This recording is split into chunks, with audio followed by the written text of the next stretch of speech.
I had always been fascinated by the supernatural, so when I heard about a local exorcism gone wrong, I knew I had to investigate. The story was shrouded in mystery and rumor, with some saying it was a hoax while others claimed it was a true case of demonic possession.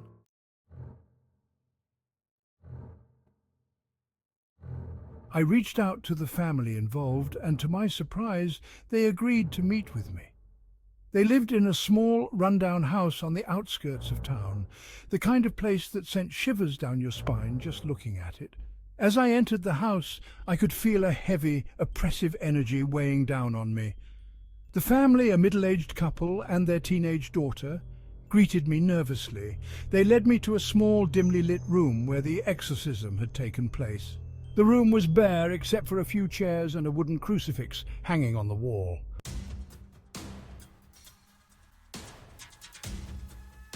The family told me that they had called in a priest to perform the exorcism after their daughter began exhibiting strange and violent behavior.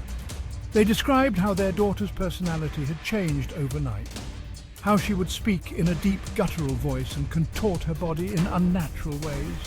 They showed me videos they had taken during the exorcism, and I watched in horror as their daughter thrashed and screamed, her eyes rolling back in her head. But then something unexpected happened.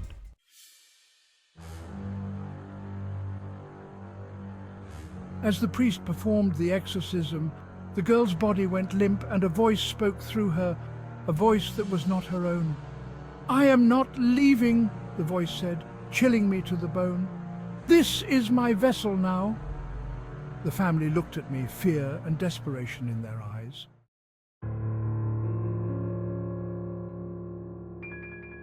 They told me that after the exorcism, their daughter's behavior had only gotten worse.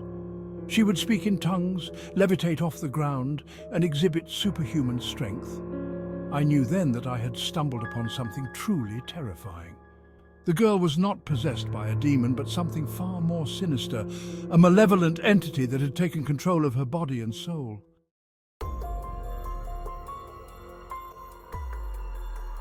Determined to help the family, I began researching exorcisms and demonic possessions.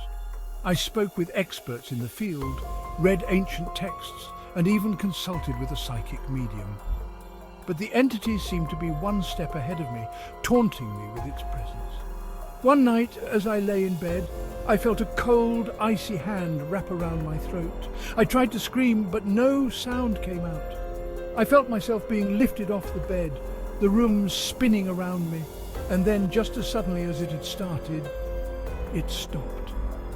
I was alone in my room, gasping for breath, my heart pounding in my chest. I knew then that the entity had followed me, that it would stop at nothing to silence anyone who tried to uncover its secrets.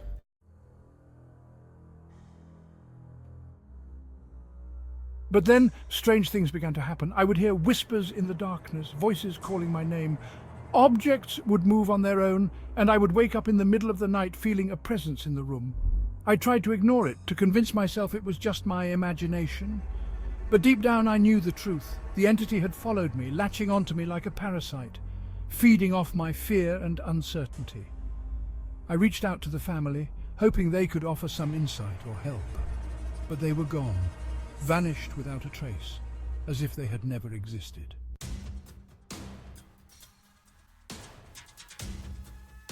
Alone and terrified, I sought out the help of a priest, hoping that he could perform an exorcism on me. But when he arrived, he told me the truth, that the entity was too powerful, too deeply rooted in my soul. I was doomed, condemned to live out the rest of my days, haunted by the entity that had once possessed the girl. I tried to fight it, to resist its influence, but it was no use. It was a part of me now, a darkness that consumed me from within. I knew then that there was only one way to end the nightmare, to confront the entity head-on, to face my fears and banish it once and for all.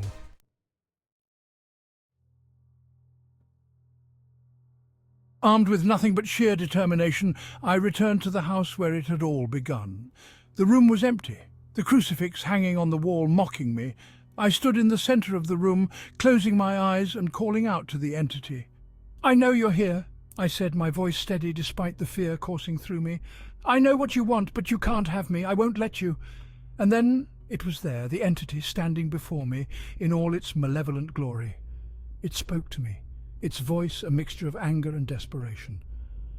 "You cannot banish me," it said, its words echoing in the empty room. "I am a part of you now. We are one." But I refused to believe it.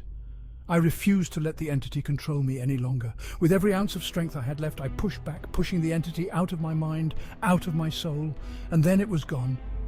The room was silent, the darkness lifting. I collapsed to the floor, exhausted but triumphant. The entity was gone, banished back to whatever dark corner of the universe it had come from.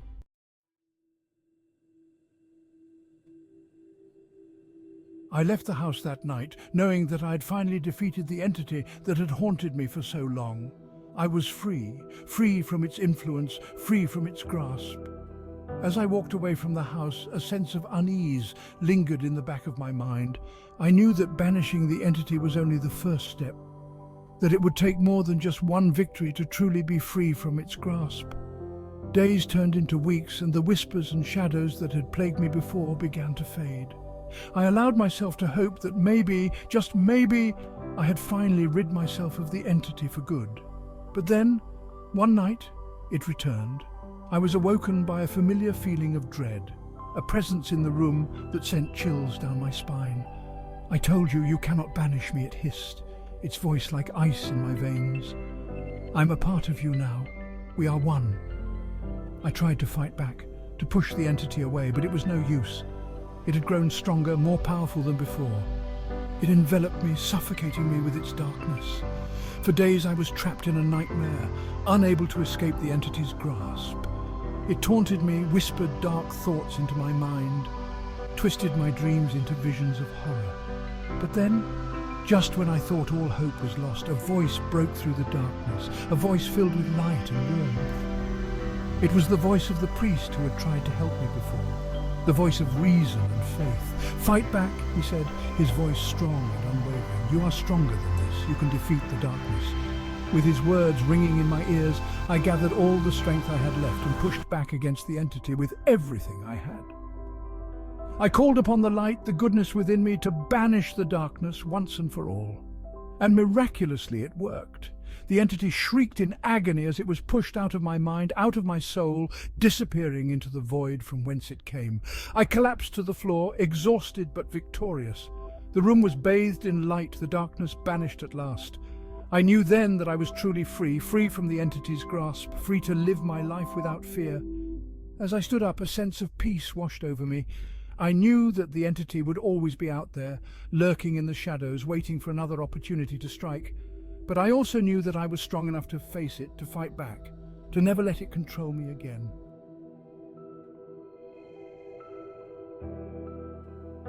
I walked out into the cool night air, the weight of my ordeal slowly lifting from my shoulders.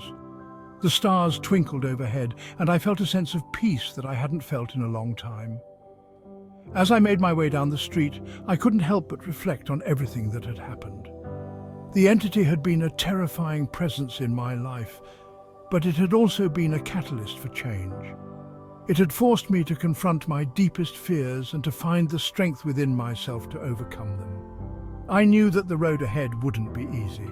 The scars left by the entity's torment would take time to heal, and I would need to remain vigilant against its influence. But I also knew that I was not alone, that I had friends, family, and faith to guide me. As I reached my home, I felt a sense of gratitude for all that I had. The simple act of being alive, of breathing in the fresh night air, felt like a gift. I knew that I had been given a second chance, and I was determined to make the most of it. As I stepped inside, I felt a warmth wash over me. The darkness that had once filled my home was gone, replaced by a comforting light.